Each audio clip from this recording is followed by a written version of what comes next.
Welcome and thank you for joining me. It's story time again, and the timestamps, as always, are in the description box. Let's get to the stories. Story number 1. Opie writes, "Throw away because I don't need people finding my main. The main people are Liz, 28 female, my girlfriend, Jay, 28 male, my girlfriend's childhood friend, me, 29 male. This might be a bit on the longer side, but I think it would be helpful to give you all the background so you understand our current issue. Liz and Jay grew up in the same neighborhood, just a few houses down from each other. They were best friends in elementary school and then drifted apart a bit in middle school. During high school, Jay's parents went through a really nasty divorce. I'm not really clear on all the details, but I know that Jay's dad moved out, and Jay and his mom were really struggling financially. Liz's parents are about as kind, generous, and warm people you'll ever meet, and they took care of Jay. He would often have dinner with them, do family stuff with them, crash at Liz's place.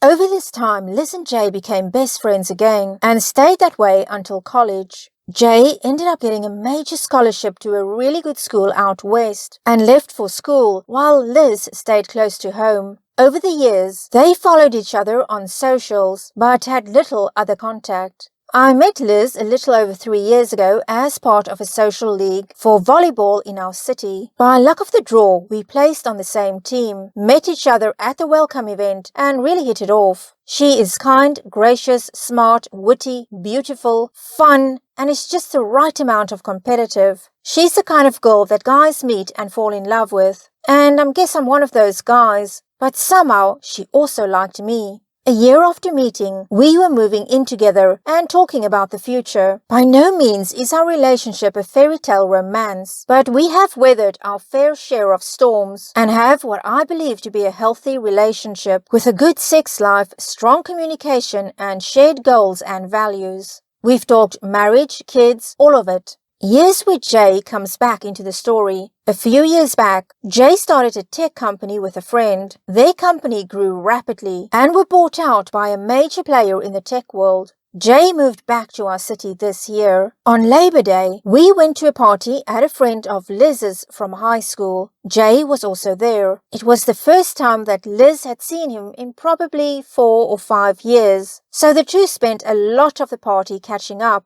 I'm not originally from the area, so many of Liz's friends have become my friends. So I was hanging out and let them catch up. On the way home from the party, Liz said that Jay had invited us over to his new house and that we needed to find a date. A few weeks later, we head over to Jay's house. From the moment he opened the door to greet us, Jay was weird to me. I think he didn't realize that I was coming too. Maybe that Liz was coming by herself. Almost the whole day, Jay spoke only to Liz. When Liz would try to include me in the conversation to talk about me, Jay seemed to change the subject to reminisce about old stories. It was very strange and was kind of exhausting. Eventually, I went inside to the kitchen to get a drink and chatted with Jay's chef. He has a private chef to make his food. The chef was cool and confirmed that he had been told it was Jay plus 1 guest for dinner. Liz and I tried to talk that whole day up to a misunderstanding that maybe he just wanted to continue catching up, but there have been plenty of awkward things since then.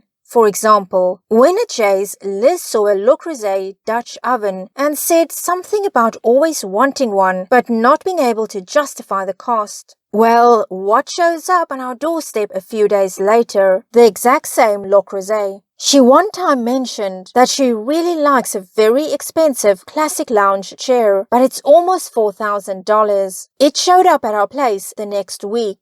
She said something the next day when we saw Jay, but he gave this weird smile and said multiple times that he didn't know what she was talking about. Jay's building a new company that creates tech for the hospitality industry. For this reason, he has connections with restaurants and breweries all over the city. In the fall, he invited Liz to a special dinner at his chef's table that is inside of the kitchen at one of the nicest restaurants in the city. Jay knows the chef, so they would get the royal treatment. When Liz asked if I could come as well, he told her that the table only seats 2. Liz and I talked about it for a while, and in the end decided that she would go without me, and she reported back that it was like two friends having dinner together. I was talking about the whole thing with a coworker who told me she had also done the chef's table, and the table seats four.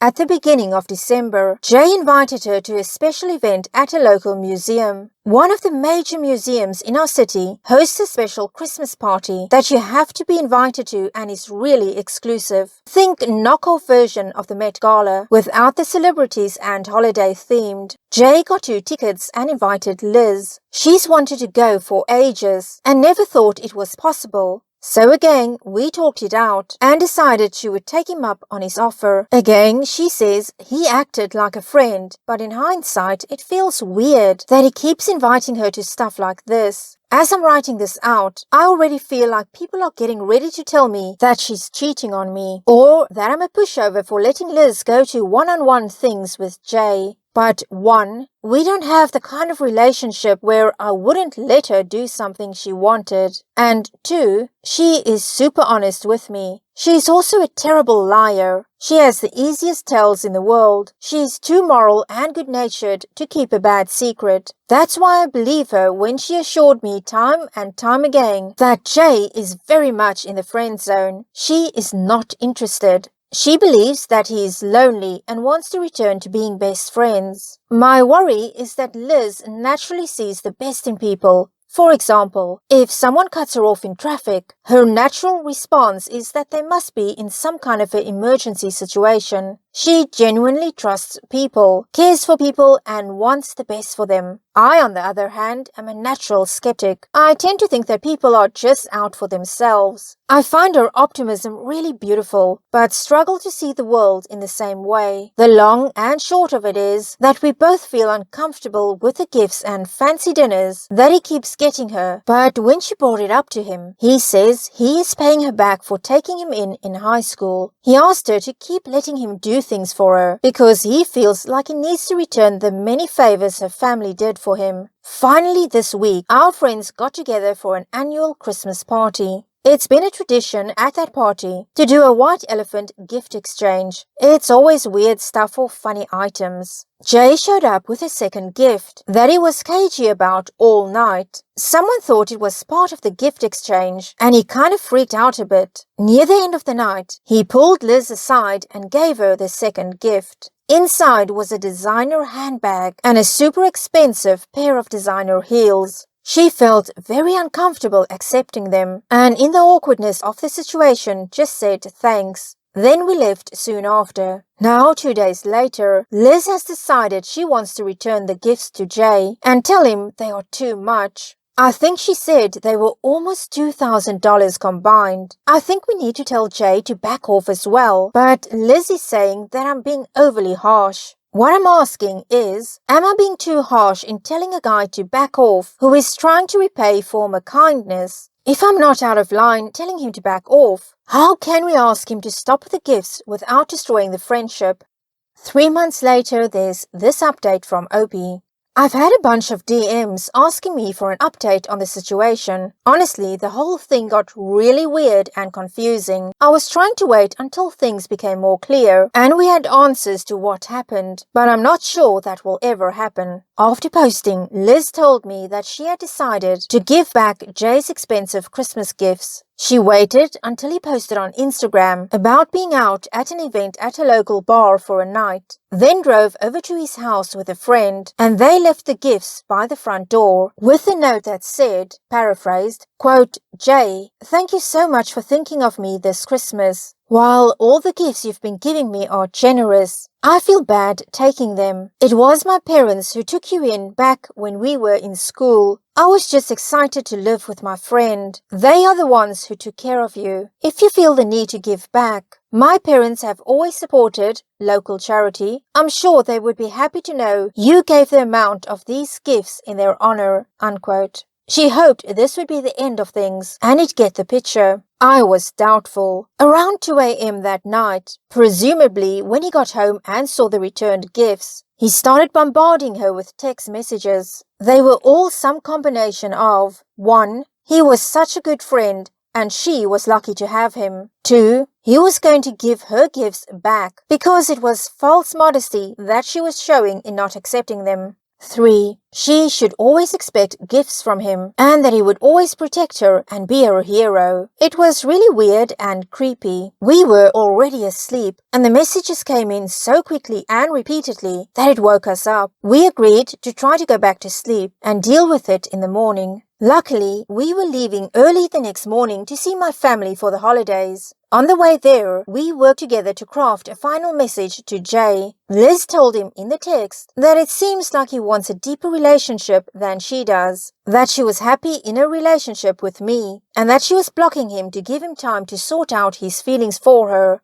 30 minutes after that, we got a notification from our doorbell. I'll give you a guess who it was. He came back a few hours later to bring the gifts back, then came back again the next morning, and then again that evening. Friends started saying that Jay had reached out to ask where Liz was, saying that he was afraid for her safety. Luckily, we didn't tell that many people about our trip, and those who knew also knew about Liz blocking Jay, and all stonewalled him. Still, saying it was a stressful situation is a major understatement. Honestly, the stress of it ruined our New Year's. While in my hometown, we visited my cousin, whose husband is a lawyer. We asked about protective orders. He told us that, unfortunately, for our state, there have to be threats of harm or proof that he was stalking Liz. He told us that Jay's actions to that point were not extreme enough, but he encouraged us to save our video doorbell feed and to keep a record of every interaction in case things escalated. My parents let us stay in my hometown an extra few days before going home, but eventually we had to head back for a work event that Liz had to go to. We were pretty nervous the first few days at home, and I installed 2 extra cameras outside our home with a wider view range than the doorbell could offer. Luckily, we didn't hear anything from Jay. After not hearing anything from or about him for about 2 weeks, we couldn't tell if we had gotten lucky or if something else was going on. While our closest friends knew what was going on and had all blocked Jay when Liz had,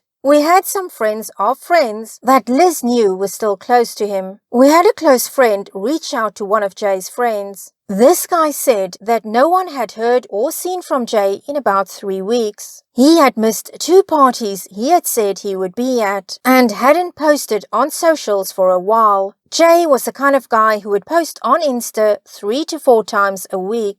I should have left the whole thing there, but my curiosity got the better of me. I reached out to a friend in the middle of February who works in the restaurant industry. I knew that they had been in conversations with Jay's new company about becoming a client. This friend told me that they hadn't heard from Jay in over a month, but that there was a rumor going around that Jay's business partner, and I guess the whole new business, was tied to some sketchy stuff, and a lot of the restaurants he knew of had gotten cold feet. No one had heard from Jay in a while, and this friend had not seen him at a recent industry event. This caused one of our friends and me to go into detective mode. Back when Jay had first moved back to the area, a bunch of us were invited over to a party at his house, which was a huge mansion in a super wealthy area. Liz and I were having a hard time remembering, but feel like he was telling people he had just bought it. Last week, the friend who I've been doing detective-y stuff with found that house on a website full of luxury homes for long-term rental. We checked on Zillow and the house was last sold almost a decade ago, so we don't think that he bought it and rented it out. We looked up a news report for when his company sold, and we don't see his name anywhere in the article. That being said, the only person it named was the CFO, so maybe he was an owner. We can't figure it out. So that's it. We don't have any answers for what happened to Jay. We can't figure out if he was just a sketchy guy whose new company had closed, or if he was some kind of a scam artist. Part of me thinks that he got a payday and is probably living in Costa Rica or something. But I wouldn't be surprised if he had been telling stories the entire time. Maybe he only owned a few shares in the company, so he had a bit of cash, but conflated his role and his bank account? I don't think we will ever have answers. On the plus side, it seems like he's out of our lives, and while we are continuing to keep an eye out, we are hoping we don't ever have to see him again. OP, what a story. And I also hope that you never get to see Jay again. You're right, the whole story is so strange. Where did Jay get all this money? Was he really part of that company? I suppose you can dig deeper, OP, and possibly get that information. But I think you're also right when you say that Jay probably never owned the company. Maybe he had shares or something like that. It's all just so very odd. OP, just keep the security tight, keep those cameras up, because you just never know when he might reappear. It's just so strange.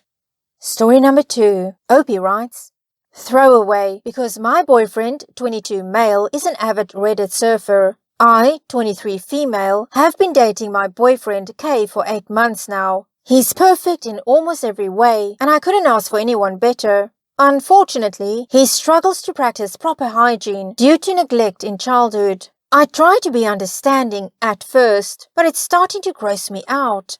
Now, before any of you begin to judge me, hear me out. I've bought him shampoo, conditioner, body wash, washcloth, etc. He still refuses to use them. I have to beg him to shower, and he gets really pissy because he, quote, hates getting wet, unquote. Along with his already horrible body odor, he works as a dishwasher at a big restaurant. You can imagine what that may smell like. I'm growing really irritated at his childish reactions to me asking him to take a shower. I know he wasn't taught it as a child, but I would think he'd educate himself. He makes me feel crazy for asking him to change clothes, shower, wash his hands, and I'm really concerned. I love him so much and don't want to end it over this, but I may not have a choice. Edit. Clarification. I didn't expect this to gain any sort of traction. I tried my best to read through the comments and respond to some, but there are a lot. I feel as though I should address those things and give a few more details. I saw many of you questioning how I even fell in love with him in the first place if he smelled like this. The smell was not present at the beginning of our relationship. He had normal hygiene for the first 6 months or so, and I never would have imagined having this problem now. That's why I'm stuck on how to move forward. I feel this can be worked through and he can fix it. If not, I won't stick around to see if he will. I saw a vast majority of you bring up the problem with getting UTIs. I've been avoiding sex since I first recognized the stench. I told him I wasn't going to do any of that until he was clean. He tries to get me to shower with him now, and I don't think I can stand that. I also saw some comments speculating about his mental health, and I thought I would address that too. He does have depression that stems from his childhood. His father was out of the picture by the time he was 2 years old, and his mother cared more about finding F-buddies than caring for a child. He was extremely neglected throughout his childhood, up to the day he turned 18. He always makes a point to remind me that his mother never taught him any hygiene. He claims this to be the reason he never learned, and why he thinks showering is stupid. As someone who also grew up with neglectful parents, I can understand where he's coming from. However, there was a point where I told myself, because I hated feeling/being dirty, I thought that he would have done the same, but I guess that shows how much worse his situation is. I'm going to sit him down today and try and talk it all out, so I can figure out the best action to take. I believe that he can get his crap together, but it'll take a lot of work. I'm aware that it may end our relationship, and that sucks. He'd be the perfect guy had his parents not failed him. Hopefully, this is salvageable. Additional information from OP. We don't live together, but he comes over to my apartment frequently. I've recently told him that he needs to shower after work, and if he doesn't, I'm not going to be in the same room as him. It sounds extremely childish, but it works. Update. He was unwilling to make a compromise, so I put my foot down. He took all his stuff from my house and left. I'm devastated, but there's a small part of me that's relieved. I need to process this. Oh, OP, when people write these stories and it starts with he or she is almost perfect, but that but is usually a very big one. And you can't, OP, help somebody that doesn't want to help themselves. There's just no willingness from your now ex to change. And you can't force somebody. That's the frustrating thing. One would think that somebody would be willing to do something like take a shower to keep somebody that they love in their lives. But unfortunately, people are complicated, Opie. So I'm sorry that he wasn't willing to make those changes or to work on himself. You did what was right for you, though, and ended the relationship. As much as that hurt, he didn't really give you much of a choice. Well, on that note, we've come to the end of this edition. Leave me a comment and tell me what you make of this story. And if you did like this, please give it a thumbs up, consider subscribing, hit the notification bell so that you know when I upload again. And I'll see you again very soon. Thank you for listening. Bye.